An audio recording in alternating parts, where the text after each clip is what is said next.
میں اس معیشت پر لعنت بھیجتا ہوں جو یہودیوں کے رحم و کرم پر۔ بے شک بے شک بے شک بے شک۔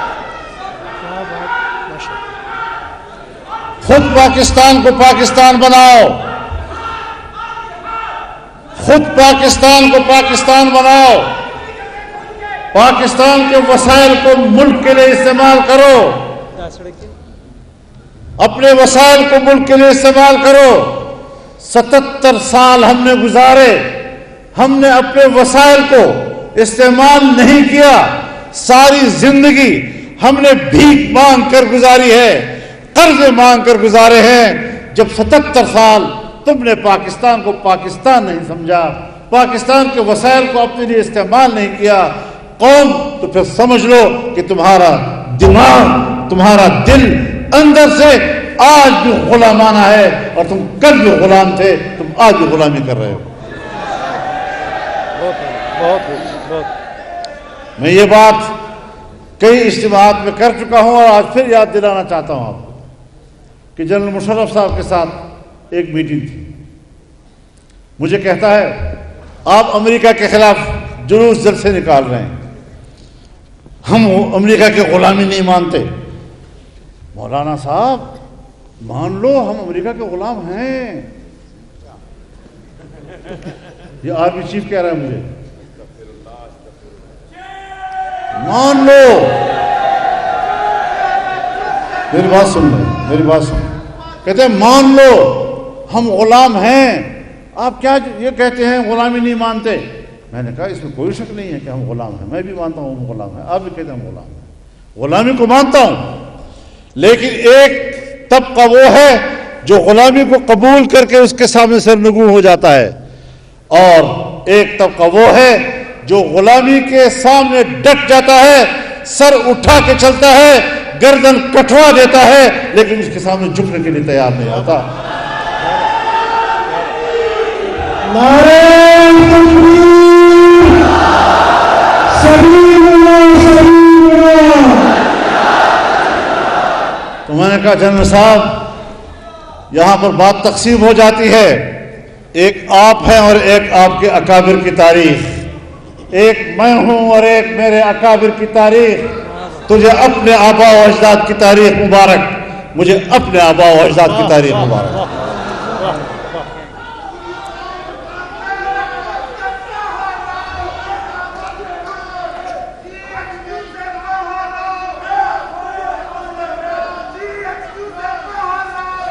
نعرہ تکبیر، نعرہ تکبیر، حضرت مولانا فضل الرحمان۔ تو میرے محترم دوستو، ان سارے حالات میں ہمیں اپنے فرض کو سمجھنا ہے۔ مسلمان کا مسلمان کے اوپر حق۔ جناب رسول اللہ صلی اللہ علیہ وسلم فرماتے ہیں المسلم اخو المسلم لا يظلمه ولا يسلمه ولا يخذله ولا يحقره۔ نہ اس پر خود ظلم کرتا ہے، نہ کسی کے ظلم کی سپرد کرتا ہے۔ آج ہم امت مسلمہ کو اس کا بھولا ہوا سبق یاد دلانا چاہتے ہیں کہ فلسطینیوں کو آپ نے کس کے ظلم میں چھوڑ دیا ہے، کس کے حوالے کر دیا ہے، اور جب آپ ان کے حوالے کریں گے تو پھر مسلمان ہونے کا دعویٰ کیسے کرو گے؟ رسول اللہ صلی اللہ علیہ وسلم فرماتے ہیں ترى المؤمنین فی توادہم وتعاطفہم وتراحمہم کمثل جسد واحد اذا اشتكى عینہ اشتكى کلہ واذا اشتكى رأسہ اشتكى کلہ وإذا اشتكى عضو تداعى له سائر الجسد بالسهر والحمى۔ ایمان والوں کی مثال ایک دوسرے پر مہربان ہونے، ایک دوسرے کے ساتھ ہمدردی میں، ایک دوسرے پر مہربان ہونے میں بالکل ایسی ہے جیسے ایک جسم، اگر جسم کے سر میں درد تو پورا جسم بے قرار، اگر اس کی آنکھ میں درد پورا جسم بے قرار. اگر جسم کے کسی حصے میں درد مچل رہا ہے ساری رات جاگتے بخار کی حالت میں گزر جاتے. ہم کس طرح قرار کی زندگی گزار رہے ہیں؟ ہم کس طرح اطمینان کی زندگی گزار رہے ہیں؟ ہم کس طرح سکون سے سو رہے ہیں؟ اس احساس کو اجاگر کرنا ہے، اس احساس کو ہم نے بیدار کرنا ہے. الحمدللہ میرا اطمینان ہے امت مسلمہ آج ایک صف ہے. بے شک بے شک. امت مسلمہ کے جذبات ایک ہیں. بے شک. اور امت مسلمہ کے جذبات کے سامنے اگر کوئی رکاوٹ ہے تو وہ امت مسلمہ کے حکمران ہیں. بے شک بے شک بے شک.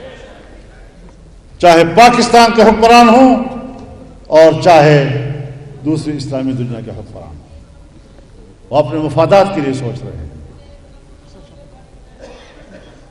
کوئی سن 2030 کا ویژن ہے، کسی کا 2050 کا ویژن ہے، اور سارے ویژن انہوں نے اسرائیل کے ساتھ وابستہ کیے ہیں. یہ خس و خاشاب ہو جائیں گے کہ کوئی حیثیت نہیں ہوگی. یہ خواب ہوگا جو خواب پریشان ہی رہے گا، جس کی تعبیر نہیں ہو سکے گی کبھی.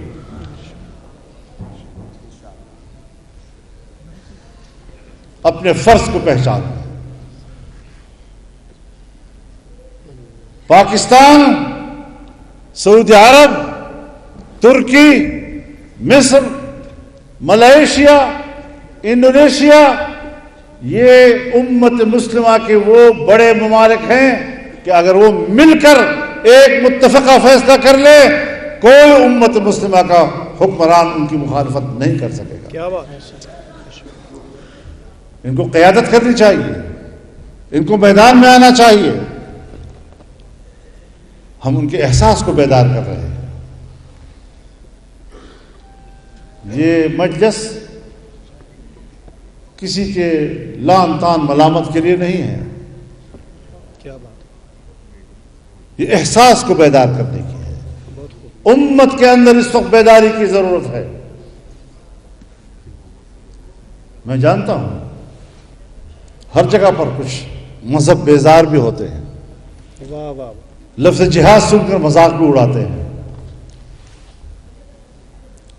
مسجد اقصی کا نام لے کر مذاق بھی اڑاتے ہیں، پھر اسلام کو استعمال کر رہے ہیں.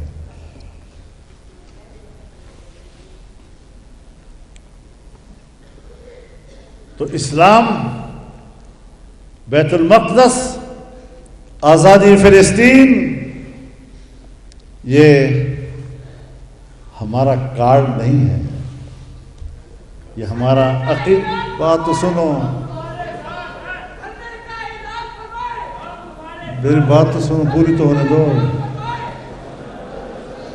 یا پھر آپ آگے ہو جائیں ہم آپ کے پیچھے چلتے ہیں. بات تو سنو پہلے.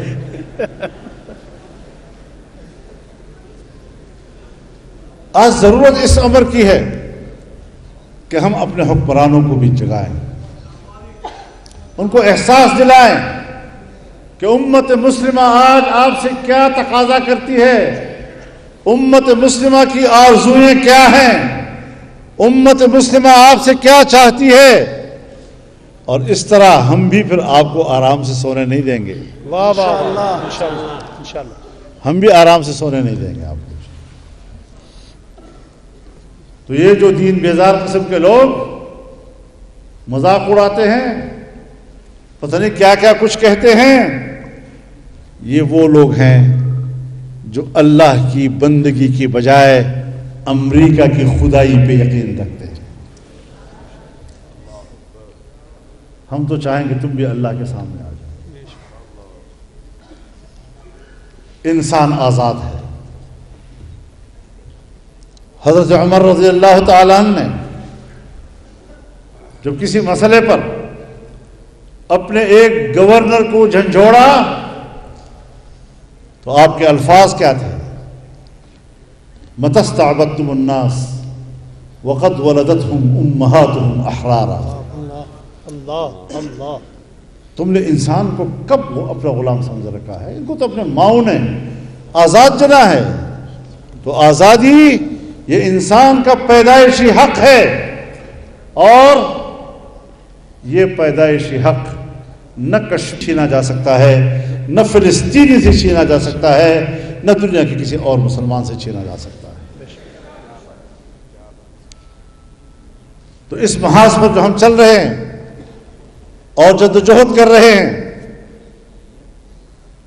معاہدہ ہوا، جنگ بندی ہوئی 3 مراحل میں، 41 دن کا معاہدہ، ایک معاہدے سے دوسرے معاہدہ، دوسرے سے تیسرے معاہدے میں چلنا تھا، قیدیوں کی رہائی کے معاملات وغیرہ وغیرہ. اس بیچ میں کیا جواز تھا کہ آپ نے حملہ کیا دوبارہ؟ تم نے وعدہ خلافی کہ اپنی تاریخ دہرائی ہے. اللہ اکبر. تم تم نے یہود و صہیون کا اصل چہرہ بے نقاب کیا ہے، اور انشاءاللہ العزیز آج جمعرات ہے نا، جی اتوار کو 13 اپریل کو انشاءاللہ کراچی میں اسرائیل مرد آباد کے عنوان سے ملین مارچ ہوگا انشاءاللہ انشاءاللہ. العزیز. اور کل جمعہ ہے. میں پوری قوم سے کہتا ہوں، اپنی جماعت سے کہتا ہوں، تمام دینی تنظیموں سے کہتا ہوں، ان کے کارکنوں سے کہتا ہوں کہ ہر ضلعی ہیڈ کوارٹر میں کل مظاہرے ہونے چاہیے انشاءاللہ. اسرائیلی مظالم کے خلاف، اپنے فلسطینی بھائیوں کے ساتھ یکجہتی کے لیے.